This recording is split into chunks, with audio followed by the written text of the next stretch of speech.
Morning, evening, or afternoon, everybody. It's Kaghoe coming at you with another video. So today, I'm going to be covering the patch notes that just dropped about an hour ago. I was midstream in raid, so I couldn't cover them as soon as I usually do.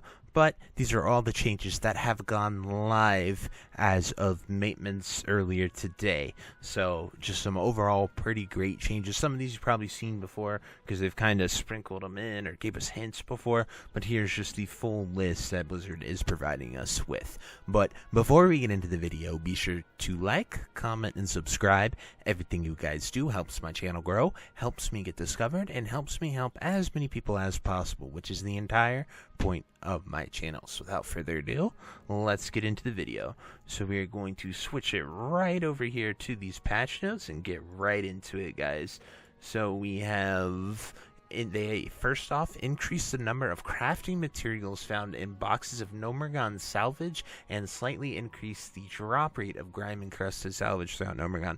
This is amazing. This is going to help so much with the epic year, because right now it's 400 gold, nearly impossible to make unless you have tons and tons of gold, but for the average player it's just way too far out of reach. So having this in there, 3-day lockout, I think we're going to see these drop tremendously in price and be much more realistic for everyone to get.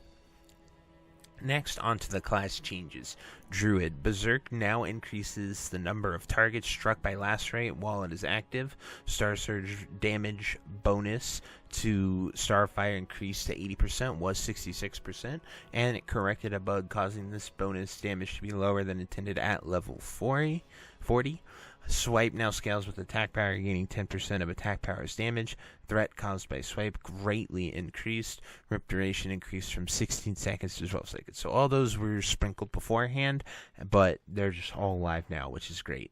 Then Hunter Raptor Strike damage when the melee specialist rune is active is now normalized weapon damage.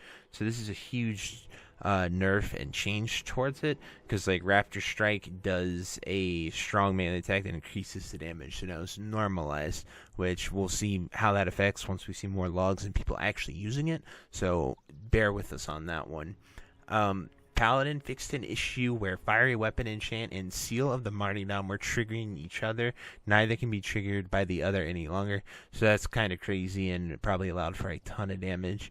Fixed an issue where Fiery Blaze and Fiery Weapon Enchantments could triggered or be triggered by Seal of Martyrdom. These interactions do not happen anymore. Then next, we have Shadow Priest. Mind Spike damage increased by 10%. Void Plague damage increased by 10%. Shadow Ward Death base damage before modifiers decreased by 40%. And Spell Power coefficient was adjusted to 42.9%. It was 64.3%. Developers knows. Overall, this should result in a 33 to 40% damage reduction on Shadow Ward Death, depending on the amount of spell power the priest has. Shadow Ward Death no longer. Shadow Ward Death has been doing a larger percentage of overall priest damage than intended. We feel like this began to put an additional pressure on healers in PvE as spell power gear improves and the damage that priests inflict on themselves continue to scale upwards. It could also prove to be increasingly oppressive in PvP because it's an instant attack that can be used on the move from range with very little counterplay. So very similar to the Star Surge. They nerfed Shadow or Death, but they get a buff in Mind Spike and Void Plague, which is awesome for Shadow Priest. I'm glad Shadow Priests are getting some love. I think they're a really cool class in Classic WoW, and you know, I've played one all the time. If you've watched any of the hardcore Soul Self-Found I've done, I like Priest and playing Shadow, so it's great to see Shadow Priest actually become something. Rogue. Shuriken Toss bounce range reduced to 10 yards, was 15. This should reduce the chance of it bouncing a little too far and pulling too many packs. It matches the range of other chain spells like Chain Lightning and Avenger Shield. Awesome. Then Shaman fixed an issue where Flame Nova did not benefit properly from Elemental Mastery. Dual Wield Specialization Rune now provides 50% bonus damage to your offhand weapon swings. That's awesome. Lava Lash now gains 50% increased damage if Flame Tongue weapon is imbued on your offhand.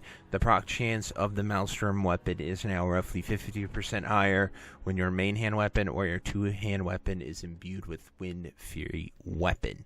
So that is it for all of those changes, guys. I think Blizzard has done a great job. Some some of them were a surprise. There are a few more I would like to see, but we'll see how these plan out. I think the best things are melee hunters being normalized, shadow priests, shadow word death being nerfed, but also giving them more damage on the mind blast and void plague, and then feral druid tanking I think will be really awesome. I might even try it on my feral druid because I think it'll be pretty fun to do. But anyway, guys, let me know if there's more changes, things that you would like to see fixed with the game. I love the discussions that happen on these passionate videos. That's why I keep doing them. They're really fun to make. I can share my opinions, hear what you guys have to say, and yeah.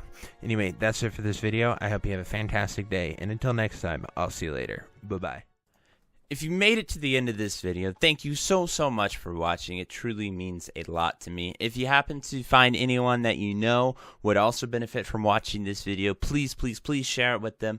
It helps me out a ton and allows me to keep doing what I love every single day, and that is gaming and sort of helping people any way that I can. So finally, thank you so much, and I hope you have a fantastic day. Goodbye.